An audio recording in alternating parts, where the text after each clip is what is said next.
Hello friends, आज हम discuss करने वाले हैं एटम यानी कि परमाणु। ये क्या होता है? It is the smallest part of element. किसी भी एलिमेंट का जो सूक्ष्मतम पार्ट है वो क्या है? एटम है। तो एटम के अंदर क्या होता है? एटम के अंदर तीन चीज़ें होती हैं, इलेक्ट्रॉन, प्रोटॉन और न्यूट्रॉन। ये तीनों क्या है? इसको बोलते हैं सब एटॉमिक पार्टिकल्स। जो हमारा इलेक्ट्रॉन होता है वो क्या करता है? चारों ओर रोटेट करता है। और जो हमारा प्रोटॉन और न्यूट्रॉन क्या है? सेंटर में रहता है, केंद्र में रहता है। अभी मैंने बोला स्मॉलेस्ट, तो ये कितना स्मॉल होगा? जो एटम है काफ़ी स्मॉल। अगर आप मान लीजिए एक ड्रॉप ऑफ वाटर है और उसका एटम देखना है तो उसको करीब करीब लाख गुना ज़्यादा जूम करना पड़ेगा। लाख नहीं 10 लाख गुना ज़्यादा जूम करना पड़ेगा, तब जाके एटम दिखेगा उसका। तो आप अंदाज़ा लगा सकते हैं कितना छोटा है। तो एटम का साइज़ क्या है? फिर एटम के साइज़ को मेजर करने के लिए हम यूज करते हैं एंगस्ट्रम। एक एंगस्ट्रम बराबर क्या होता है? 10⁻⁻10 मीटर, यानी कि काफ़ी स्मॉल है ये। अब एटम में जो होता है इलेक्ट्रॉन, प्रोटॉन और न्यूट्रॉन। इलेक्ट्रॉन क्या है? इलेक्ट्रॉन एक निगेटिव चार्ज पार्टिकल्स है। इलेक्ट्रॉन जो इसके अंदर जो है ना कुछ डस्ट होते हैं, निगेटिव डस्ट आप बोल सकते हैं, उनसे बना होता है। और जो हमारा प्रोटॉन न्यूट्रॉन है उसके अंदर भी कुछ चीज़ें होती है, इसको बोलते हैं क्वार्क्स, तो उनसे मिलकर बना होता है।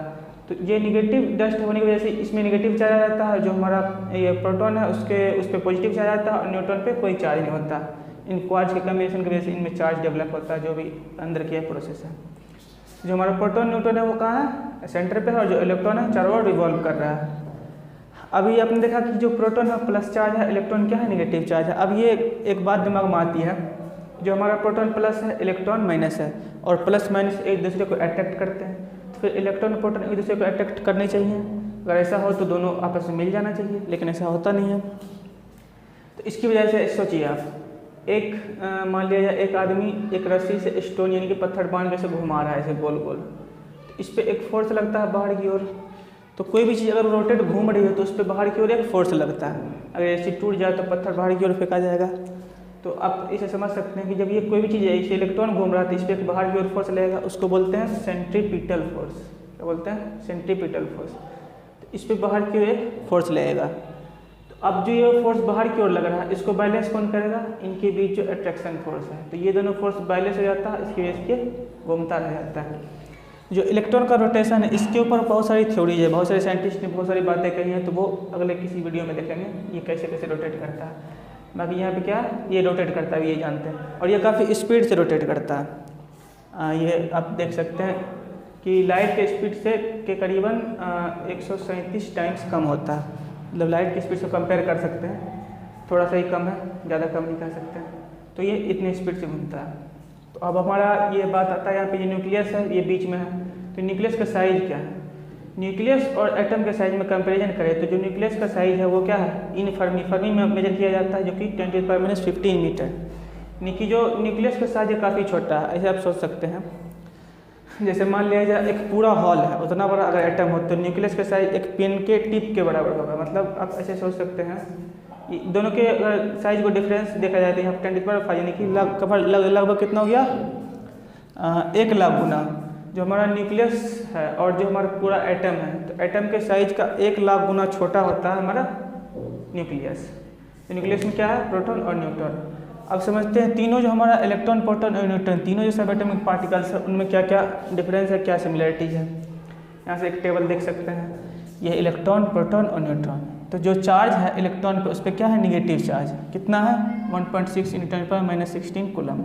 ये सबसे स्मॉलेस्ट चार्ज जो हम काउंट कर सकते हैं। और प्रोटॉन पे कितना है?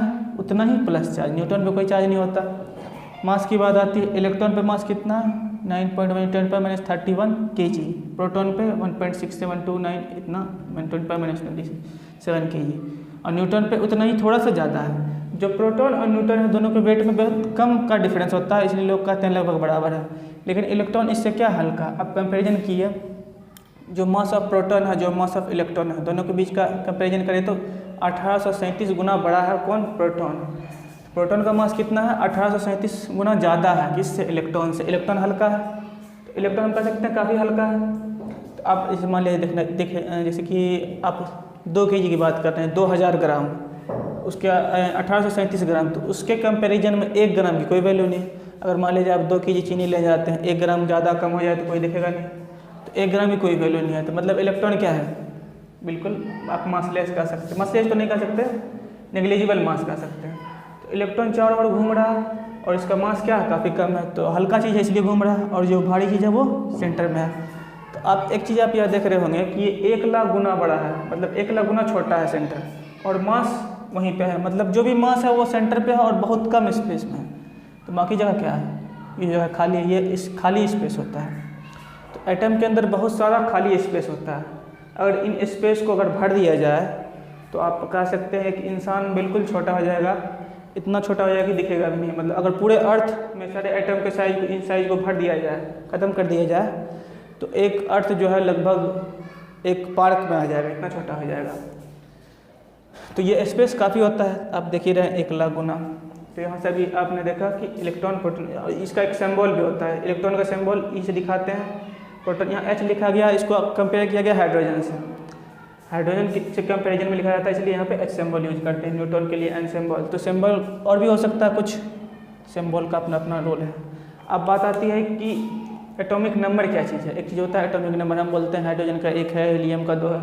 तो एटॉमिक नंबर कहाँ से लिया गया, जो एटम के अंदर जो प्रोटॉन का नंबर था उसी को बोला गया एटॉमिक नंबर। तो जो एटम के अंदर जितने भी प्रोटॉन रहेंगे उसी को क्या बोलेंगे, एटॉमिक नंबर। एक होता है मास, एटॉमिक नंबर का हिंदी क्या है, परमाणु संख्या। एक होता है मास नंबर यानी कि द्रव्यमान संख्या, वो क्या होता है, number of proton plus neutron, proton plus neutron. क्योंकि आपने देखा कि अभी जो भी हमारा प्रोटॉन है, न्यूट्रॉन मास उन्हीं के पास है, इलेक्ट्रॉन के पास तो बहुत कम मास है, उसको हम नेग्लिजिबल मान के चलते हैं। तो जो भी मास किसी वजह से आता है, प्रोटॉन और न्यूट्रॉन की वजह से, तो हम कह सकते हैं कि मास नंबर कहाँ से आएगा, प्रोटॉन और न्यूट्रॉन से। तो ये एक नंबर है, द्रव्यमान संख्या, लेकिन एक्चुअल मास नहीं है। अब एक्चुअल मास भी निकाल सकते हैं, मान लीजिए 2 प्रोटॉन है 2 न्यूट्रॉन है, तो 2 इंटू इतना 2 इंटू इतना, दोनों को ऐड कर देंगे वो एक्चुअल। या फिर यहाँ से आपने 2 प्रोटॉन 2 न्यूट्रॉन थे, यहाँ 4 हो गया मास नंबर, उसको आप इससे मल्टीप्लाई कर दें एमयू से, जो लगभग आपस में बराबर है, तो उसको एक एमयू इतना लिखा जा सकता है। तो आप एक्चुअल मास भी निकाल सकते हैं। तो यहाँ से हम इसको कह सकते हैं क्या हो गया, ये मास नंबर। अगर एक्चुअल मास निकालना है तो मास नंबर में आप इतने से मल्टीप्लाई कर दीजिए। तो अब जैसे एग्जांपल के लिए मैंने एग्जांपल के लिए कार्बन लिया है, तो कार्बन के में कितना है, कार्बन का एटॉमिक नंबर 6 है। तो अगर कार्बन का एटॉमिक नंबर 6 तो इसमें 6 क्या होंगे, प्रोटॉन होंगे। अगर कार्बन न्यूट्रल है, कुछ भी उसमें चार्ज नहीं आया, तो उस पर 6 इलेक्ट्रॉन होंगे। अगर दोनों बराबर होंगे तभी तो टोटल चार्ज 0 होगा। अब ऐसे समझ सकते हैं, मान लीजिए एक कार्बन एटम है, ठीक, उस पर 6 प्रोटॉन 6 इलेक्ट्रॉन है, एक इलेक्ट्रॉन निकल गया किसी वजह से, तो उसमें इलेक्ट्रॉन कितने हो गए, इलेक्ट्रॉन एक कम हो गए, तो कितने हो गए 6 प्रोटॉन और 5 इलेक्ट्रॉन, यानी कि 6 plus charge plus minus charge जो भी लिखा है इक्वल है अमाउंट में। तो 6 प्लस चार्ज हो गया और 5 माइनस, तो ओवरऑल कह सकते हैं 1 प्लस चार्ज है। इस तरह अगर मान लीजिए कहीं से एक इलेक्ट्रॉन आ गया तो 7 इलेक्ट्रॉन हो गए और 6 प्रोटॉन, तो ओवरऑल क्या हो गया, एक नेगेटिव चार्ज, क्योंकि इलेक्ट्रॉन ज़्यादा है। तो जहाँ पर एक पॉजिटिव चार्ज आ गया, तो आप इसी को कहते हैं कि C+, क्या बोल देंगे, C+, यानी कि इस पर एक पॉजिटिव चार्ज। वो क्यों आया, इलेक्ट्रॉन के निकलने की वजह से। तो किसी भी एलिमेंट से, दुनिया में किसी भी एलिमेंट में अगर इलेक्ट्रॉन निकल जाता है तो उस पर पॉजिटिव चार्ज आएगा, और कहीं से इलेक्ट्रॉन आ जाता है तो उस पर क्या हो जाएगा, नेगेटिव चार्ज। एक इलेक्ट्रॉन निकलेगा एक पॉजिटिव चार्ज, 2 निकलेगा 2 पॉजिटिव चार्ज। इसको 2 को ऐसे भी लिखा जाता है कई बार 2 प्लस, 3 हो गया तो 3 प्लस। तो लिखने का अपना तरीका है, कैसे भी लिख सकते हैं, माइनस है तो माइनस लिखेंगे। तो जब इलेक्ट्रॉन, तो यहाँ एक चीज़ आप गौर कर रहे होंगे, तो प्रोटॉन कहीं चेंज नहीं होता, चेंज क्या हो रहा है, इलेक्ट्रॉन। तो चार्ज किसकी वजह से आ रहा है, इलेक्ट्रॉन की वजह से। तो अब यहाँ पर आप समझ रहे होंगे प्रोटॉन का काम क्या है, एटॉमिक नंबर बताना, उसमें कितना एटॉमिक नंबर है। इलेक्ट्रॉन का काम क्या है, चार्ज बताना। जितना इलेक्ट्रॉन आप निकालेंगे या उसके अंदर डालेंगे उसके हिसाब से क्या होगा, उसका उसमें कितना चार्ज आ रहा है वो डेवलप करेगा। क्योंकि आप प्रोटॉन निकाल नहीं सकते ना, इलेक्ट्रॉन बाहर है, प्रोटॉन का एक सेंटर में है, तो उसको निकालना काफ़ी मुश्किल है। उसके लिए पूरा एटम ब्रेक करना होगा, जो कि जनरली पॉसिबल नहीं होता। तो यहाँ से आपने देखा तो कार्बन पे कितने हैं, एटॉमिक नंबर इसका 6 हो गया, यानी परमाणु संख्या 6 हो गया, 6 प्रोटॉन 6 इलेक्ट्रॉन।